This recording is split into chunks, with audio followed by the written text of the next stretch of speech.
A democracia não caiu do céu. Demandou muita luta. Custou o sacrifício de muitos brasileiros e brasileiras desde os tempos do Brasil colônia até hoje. Esta história viva foi escrita por todos que durante 5 séculos lutaram pela justiça e pela liberdade. Por índios como Sepete e Araju, por negros como Zumbi dos Palmares, Lucas Dantas, Luísa Naim e os líderes da revolta dos Malês. Por Tiradentes, Frei Caneca, Cipriano Barata, Bárbara Alencar e por todos os que lutaram pela independência do Brasil e pela República. Pelos escravos que fugiram em massa das fazendas e pelos abolicionistas como Castro Alves, Luiz Gama e José do Patrocínio. A história da democracia no Brasil foi escrita também pelas revoltas, greves, campanhas políticas e movimentos sociais que sacudiram a República.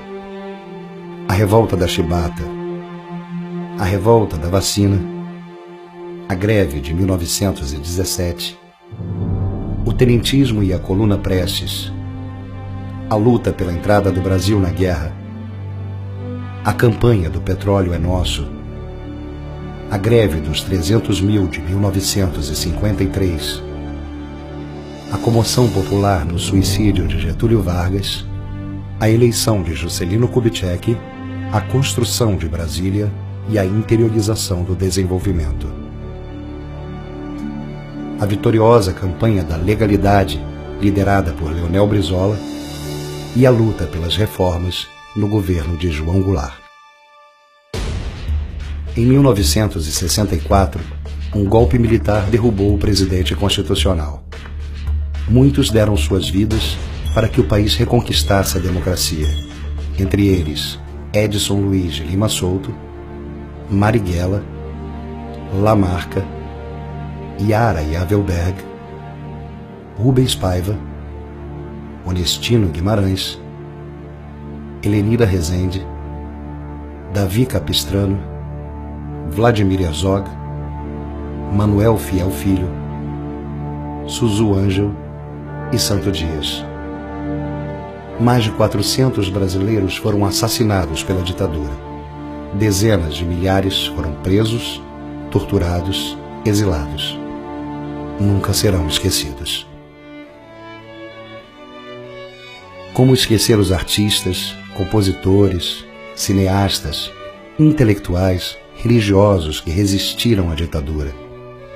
Como esquecer as grandes passeatas estudantis e as greves operárias de 1968? Ou a resistência armada contra o regime militar? Ou o trabalho de formiguinha nos bairros, nas igrejas e nos sindicatos durante os anos de chumbo?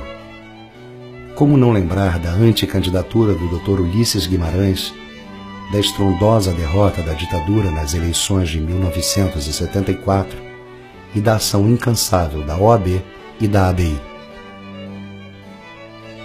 Foram tempos de muita luta, da campanha pela anistia, das grandes greves dos trabalhadores, de firmeza e indignação do povo diante dos atentados terroristas promovidos pela ditadura, da campanha das Diretas Já, o maior movimento de massas de nossa história. 10 milhões de brasileiros saíram às ruas exigindo votar para presidente, isolaram a ditadura e abriram caminho para a reconquista da democracia. Na Assembleia Constituinte, o Brasil exigiu mais democracia e mais direitos sociais, respeito aos direitos humanos e também ao meio ambiente, igualdade entre homens e mulheres, fim da discriminação social, proteção à criança e ao adolescente. O recado foi claro. O povo não queria uma democracia formal, só de fachada. Queria uma democracia para valer. Foi uma época de sonhos e de apostas no futuro. Mas logo veio o troco dos que não queriam perder privilégios. Quantos massacres não chocaram o país? Nas fábricas, nas grandes cidades e nos campos, contra a população pobre, contra meninos e meninas de rua, contra presos sob a guarda do Estado, contra trabalhadores sem terra. Quantos mártires o Brasil não teve de chorar? Margarida Alves, Marçal de Souza, Padre Josimo, Chico Mendes. Na época da hiperinflação, muita confusão, vários planos furados, enormes decepções. Finalmente o país conseguiu derrotar a inflação e reconquistar a confiança na moeda. Foi uma conquista importantíssima, mas infelizmente na cartilha do neoliberalismo, dominante na época, o povo não passava de um detalhe. Quem mandava na economia era o Fundo Monetário Internacional, o FMI. O Brasil quebrou 3 vezes. Era o país do desemprego, baixos salários, falta de oportunidades, confinamento da população pobre e preta nos guetos. Foram tempos de grande bronca social e forte revolta política. O Brasil parecia estar à beira do abismo.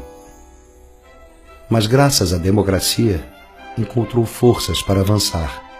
Nas urnas, nas ruas, nos sindicatos, nos movimentos sociais, ele construiu o caminho das mudanças. Crescimento econômico, inclusão social, redução das desigualdades regionais. E assim, em 2002, o país elegeu o primeiro operário presidente da República e reelegeu-o em 2006. Em 2010, também pela primeira vez em nossa história, entregou a uma mulher o comando do país. Ela foi reeleita em 2014. Tempos de esperanças, tempos de oportunidades, tempos de mais democracia. O Brasil entrou no século XXI apostando no futuro e confiando em si mesmo.